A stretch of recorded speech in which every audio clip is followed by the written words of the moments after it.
Doctor Christie, ஒரு காக்காக்கு ரொம்ப நாளா அதை ஆசையா தேடிக்கிட்டு இருந்த கரித்துண்டு ஒரு நாள் கையில கிடைச்சிச்சு. அதுக்கு ரொம்ப நாள் ஆசைப்பட்ட பொருள் கையில கிடைச்ச குஷியில அந்த கரித்துண்டை ஆசையா தூக்கிட்டு போச்சு.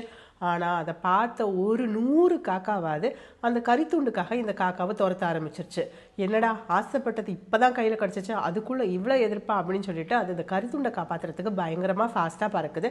ஆனா மற்ற காகங்கள் பயங்கர ஆக்ரோஷமா அது பின்தொடர்ந்து கொத்தி தாக்குது அந்த கரித்துண்டை அபகரிக்கிறதுக்காக. இதுவும் எவ்வளவோ போராடி பார்க்குது, கரித்துண்டு ரொம்ப முக்கியம் அப்படின்னு சொல்லிட்டு விடாம போராடுது. ஆனா மற்ற காக்காக்கள் 100 காக்காக்கள் ஆதலால இந்த காக்காவால் எதிர்த்து நிற்கவே முடியல. அந்த ஆக்ரோஷத்தையும் கொத்துதலையும் தாங்க முடியாத காக்கா கரித்துண்டை விட்டுட்டு பறந்துடுது. எவ்வளோதான் ஆசைப்பட்ட கரித்துண்டா இருந்தாலும் அந்த தாக்குதலை தாக்கு பிடிக்க முடியாம பறந்ததுக்கு அப்புறம் இந்த காக்காவுக்கு ஒரு நிம்மதி. அப்பாடா, இந்த காக்காட்ட இருந்தெல்லாம் தப்பிச்சு வந்துட்டோம் அப்படின்னு சொல்லிட்டு நிம்மதி ஆயிடுச்சு. கரித்துண்டை நம்ம இன்னொரு நாள் சம்பாதிச்சுக்கலாம், இன்னொரு நாள் தேடி சாப்பிட்டுக்கலாம் அப்படின்னு சொல்லிட்டு போயிடுச்சு.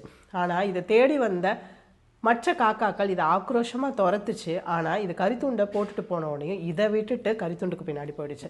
இப்படி தான் நிறைய நேரங்களில் நம்ம பிரச்சனைகளை விடாமல் இறுக்கி பிடிச்சிட்டு இருப்போம். அந்த பிரச்சனைகள் நமக்கு ரொம்ப பிடிச்சமான ஒரு விஷயத்துக்காக இருக்கும்.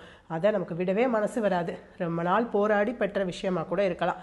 இந்த மாதிரி ஏதோ ஒரு காரணத்துக்காக பிரச்சனையை கூடவே வச்சுட்டு காக்கா கொத்துதலையும் தாக்குதலையும் சமாளித்த காக்கா மாதிரி நம்மளும் தத்தளிச்சிட்டு இருந்தோம் அப்படின்னா கொஞ்ச நாளைக்கு அந்த காக்கா கரித்துண்டை விட்ட மாதிரி உங்கள் பிரச்சனையை விட்டு பாருங்கள், கொஞ்சம் நிம்மதியாக இருக்கும். அதுக்கப்புறமா மறுபடி தேடி ஓடி கரித்துண்டை பிரச்சனை இல்லாமல் ஒரு நாள் நிச்சயம் பெறலாம். கவலைப்படாதீங்க.